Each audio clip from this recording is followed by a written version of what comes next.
Everyone, I am Sonam. Welcome back to my YouTube channel Apna Vidyalaya. आज के इस वीडियो में हम आप सभी को बताएंगे बोर्ड एग्जाम से रिलेटेड एक इम्पोर्टेंट टॉपिक। तो यहाँ पे hello everyone, I am Sonam. Welcome back to my YouTube channel Apna Vidyalaya. आज के इस वीडियो में हम आप सभी को बताएंगे बोर्ड परीक्षा में कॉपी कैसे लिखे जिसे देख करके टीचर आपको पूरे के पूरे नंबर दे। यानी एक टॉपर स्टूडेंट अपनी बोर्ड परीक्षा में कॉपी कैसे लिखता है जिससे उसे 100 में 95% नंबर टीचर देते हैं और वह एक टॉपर स्टूडेंट बन जाता है। तो यहाँ पे हम आप सभी को वही तरीका बताएंगे। अगर आप लोग ऐसे लिखोगे अपनी बोर्ड एग्जाम में कॉपी तो आपका 95% नंबर बिल्कुल पक्का है। ये मेरी 100% गारंटी है। तो आप लोग इस वीडियो को बिना स्किप किए लास्ट तक देखिएगा। यहाँ पे हम आप सभी को लिख करके बताएंगे बहुत ही अच्छे तरीके से। तो सबसे पहले हम आप सभी को बताएंगे कि आपको कॉपी को लिखना कैसे प्रारंभ करना है, ठीक है, जिसे देखकर टीचर बहुत ज्यादा खुश हो जाए और आपको पूरे के पूरे नंबर दे। तो यहाँ पे देखिए, आपको कॉपी लिखने के लिए बोर्ड एग्जाम में कुछ पेन की नेसेसरी होगी। जैसे यहाँ पे आप सभी को, ठीक है, ब्लैक और ब्लू पेन होना चाहिए आपके पास। एक आप सभी के पास स्केल होना चाहिए और इसके अलावा आपके पास एक ब्लैक स्केच होना चाहिए, ठीक है। तो ये रहा बोर्ड एग्जाम की कॉपी। आपको सबसे पहले क्या करना है, ठीक है, यहाँ पे आप सभी को अपना रोल नंबर लिखना है। तो आपका जो भी रोल नंबर है यहाँ पे आपको लिख देना है। जैसे यहाँ पे हमने एक रोल नंबर लिख दिया इस तरह से।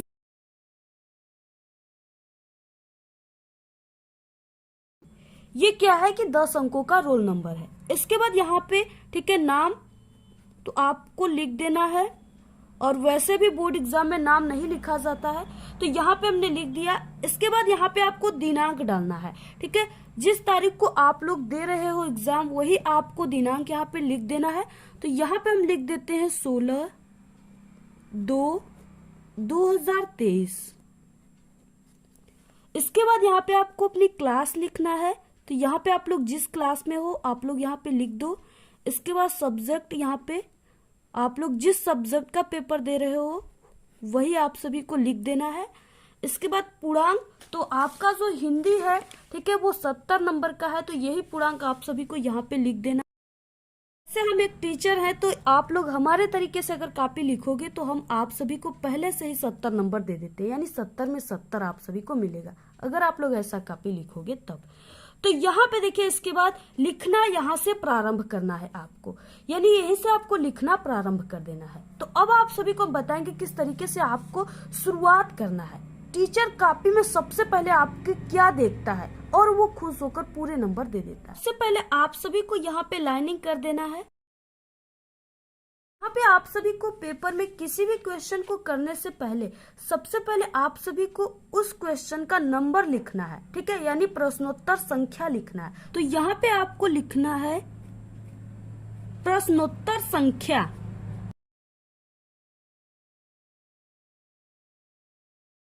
और यहाँ पे आपको लिखना है जो भी आप लोग नंबर का क्वेश्चन को कर रहे हो यहाँ पे आपको वो नंबर लिख देना है, ठीक है। तो यहाँ पे हम पहले के लिखेंगे पहले, तो यहाँ पे आपको जैसे पहला, ठीक है, इस तरह से लिख देना। इसके नीचे आप सभी को इस तरह से अंडरलाइन कर देना है।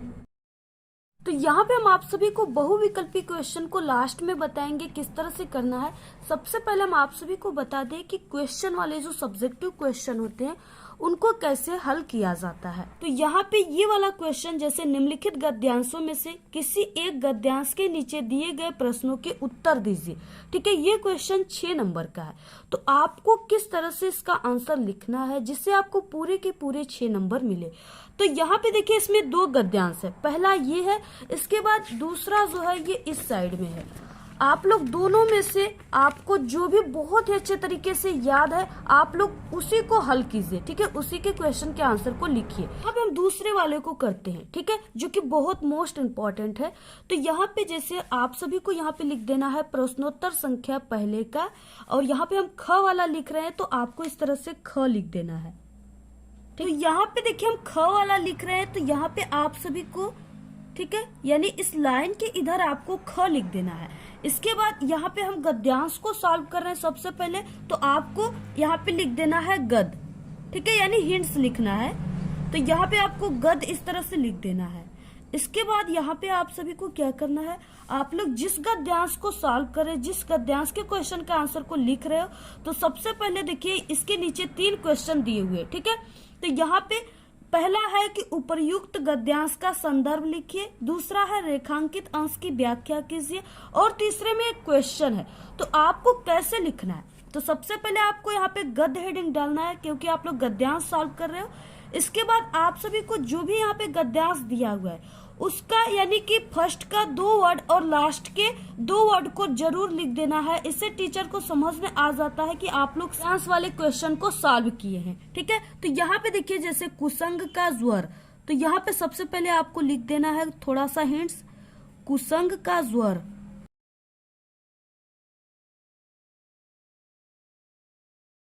इसके बाद आप सभी को इस तरह से डैश डैश करके इसके लास्ट वाले वर्ड यानी उठाती जाएगी लिख देना है, ठीक है।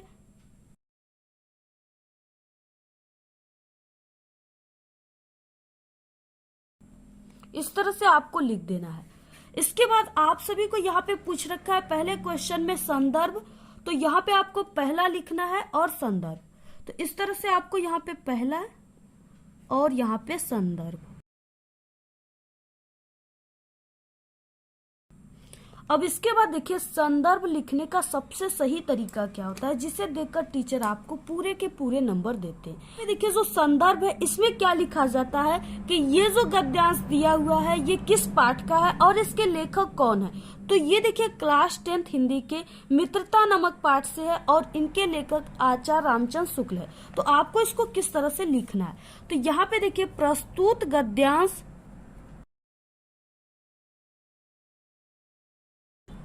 ठीक है।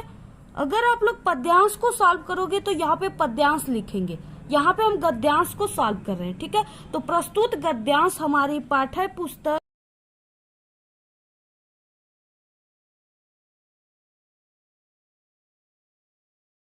हिंदी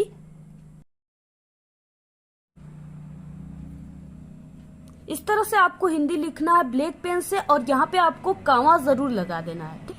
तो पाठ्य पुस्तक हिंदी गद्य खंड में संकलित, ठीक है, मित्रता नामक पाठ से लिया गया है। तो यहाँ पे आपको ब्लैक पेन से लिखना है मित्रता, और इसको भी आपको कामा में लिखना है इस तरह से, ठीक है। मित्रता नामक पाठ से लिया गया है।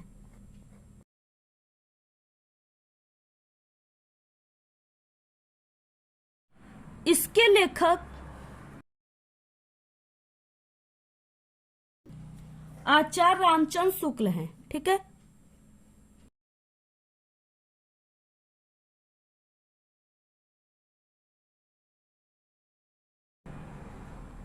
शुक्ल, इस तरह से आपको इनको भी कामा में लिखना है, ठीक है। आचार्य रामचंद्र शुक्ल हैं।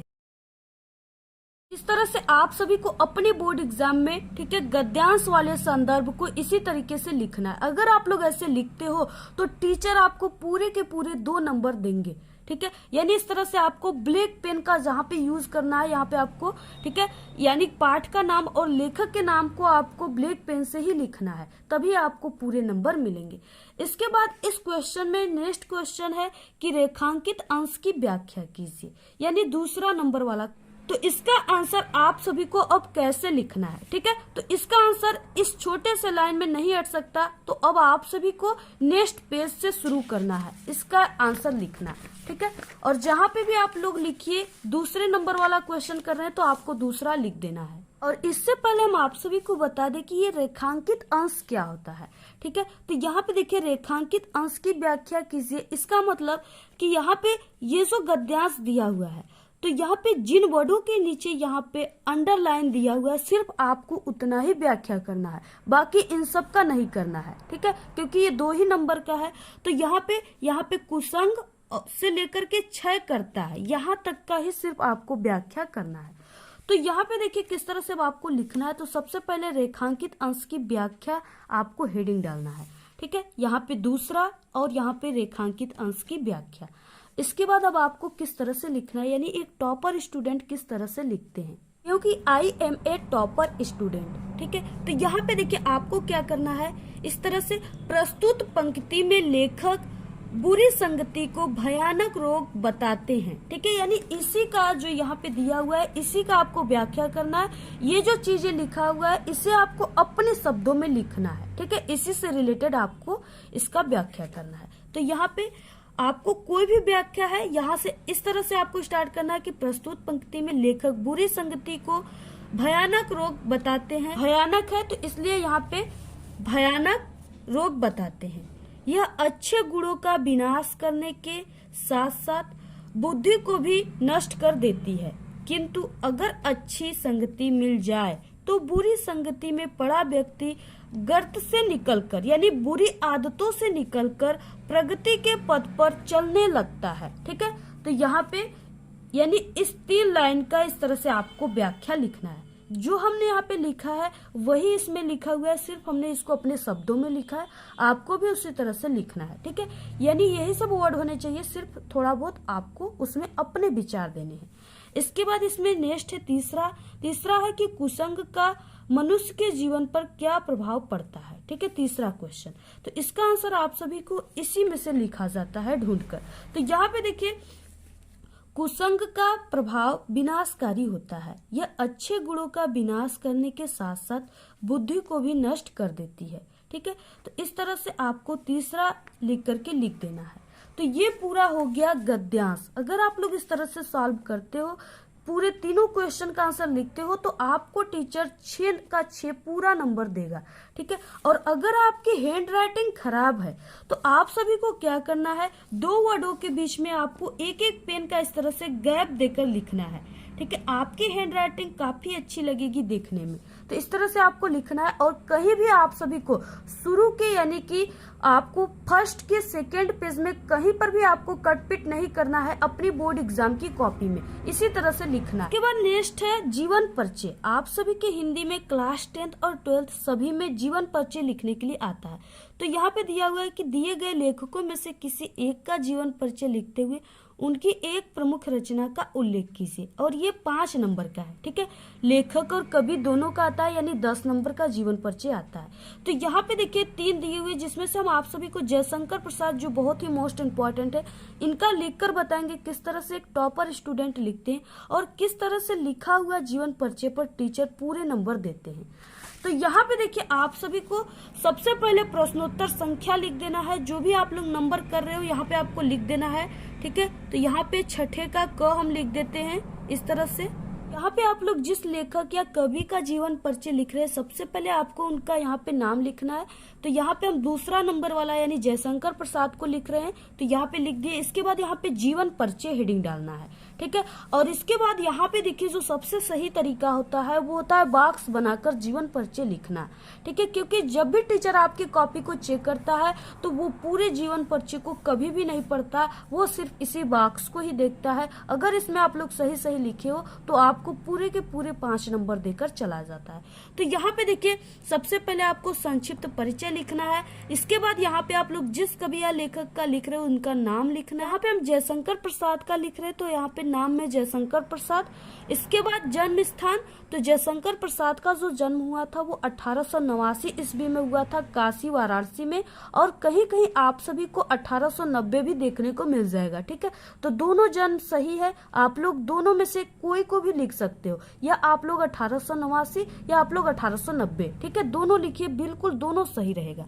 पिता का नाम देवी प्रसाद, और इनकी आपको एक रचनाएं यहाँ पे लिख देना है। तो रचनाएं जैसे हमने यहाँ पे कामयानी, लहर, झरना 3 लिख दिया। ठीक है, मृत्यु 1937 ईस्वी में इनकी मृत्यु हो गई थी।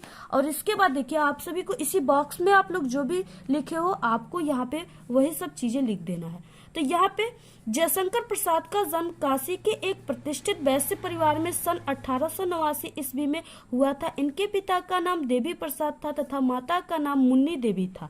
ठीक है, और अगर आप लोग बिल्कुल सही सही लिख रहे हो तो आपको यहाँ पे हाइलाइटर का भी यूज कर देना है। ठीक है, इस तरह से अगर आप लोग हाइलाइटर का यूज करोगे तो और भी अच्छा रहेगा, ठीक है, और टीचर और भी अच्छे नंबर आपको देंगे। तो इस तरह से जो भी इम्पोर्टेंट है आप सभी को हाइलाइटर का यूज जरूर कर देना है वहां पे। और आप सभी को, ठीक है, जो मोस्ट इम्पोर्टेंट है उसको ब्लैक पेन से आपको लिखना है। तो इस तरह से आप लोग हाइलाइटर का यूज कीजिए, ठीक है। तो यहाँ पे मुन्नी देवी था। बचपन में ही पिता का मृत्यु हो जाने के कारण जयशंकर प्रसाद की प्रारंभिक शिक्षा घर पर ही हुई। घर पर ही इन्होंने हिंदी, संस्कृत, उर्दू, फारसी भाषा का गहन अध्ययन किया, ठीक है। इनका बचपन तो बहुत ही सुख में बीता, किंतु बाद में इनको अत्यधिक कठिनाइयों का सामना करना पड़ा।